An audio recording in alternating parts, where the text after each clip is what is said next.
Hey everyone, this is Wadapinos. In this course, we'll be learning how to create both a male and female character. Throughout the course, I'll be showing you how to develop the basic female and male anatomy to create each character. We'll be looking into the body proportions and the main muscles of the two genders. I'll be also giving you some tips to change our character's gender when drawing. In addition, I'll be showing you how to successfully look for references to draw our characters.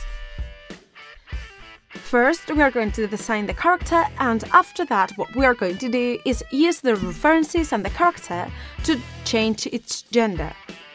This way, we'll have two characters of different gender. If you liked to practice the gender bender drawing, this course is for you. Join me! See you in the course!